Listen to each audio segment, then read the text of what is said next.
Dr. Dan Gleason. I've been in practice here at this location in Spring Lake, Michigan since 1978, so I've seen a lot of different, and I often get questions about hormones, and hormones are very personal things, and while testing is important, I'm going to talk to you about testing today, symptoms are really important.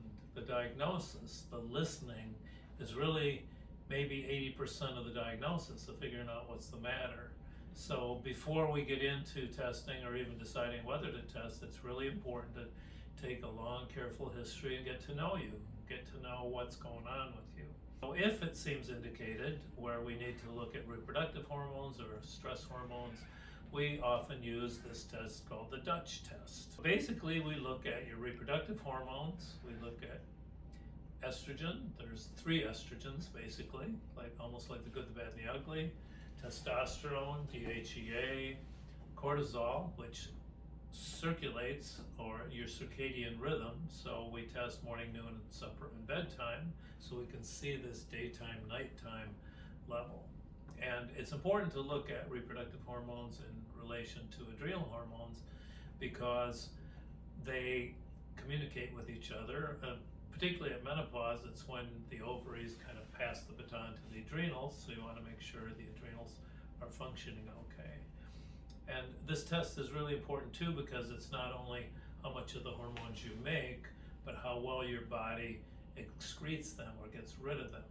Because if you're not a good excreter of estrogen, let's say, you may be more prone to breast cancer. You don't want to have these old estrogens hanging around too long. You want to make sure your body's able to excrete them. And then you want to make sure you're getting good daytime, nighttime rhythm, because that's where sleep is when you erase a lot of the baloney that happened during that day, like where you parked your car and where you put your purse. You want to forget that to make room for all the important things that you learned that day. So you have the non-REM and the REM sleep that's driven by that.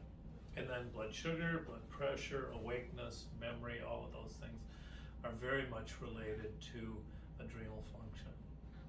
And of course, reproductive function is important at both ends of the scale. It's really important in young people when they start having their menses to understand why perhaps they're having menstrual irregularities or menstrual symptoms. What are they lacking? What can they do? What about their diet may be aggravating that? A very in-depth look at the function. We're not really focusing on those severe diagnoses like PCOS and fibrocystic breast and things like that, although we do deal with underlying causes of them. We're really more interested in what's causing the issues and to get you in the office and kind of embrace you and pay attention to your symptoms, and as part of our family you become members of resolving your issues as we go forward. So if you're having any of these issues, whether it's sleep or stress or reproductive issues, infertility, problems with your periods, acne, things like that, we'd love to see you in the office. Give us a call.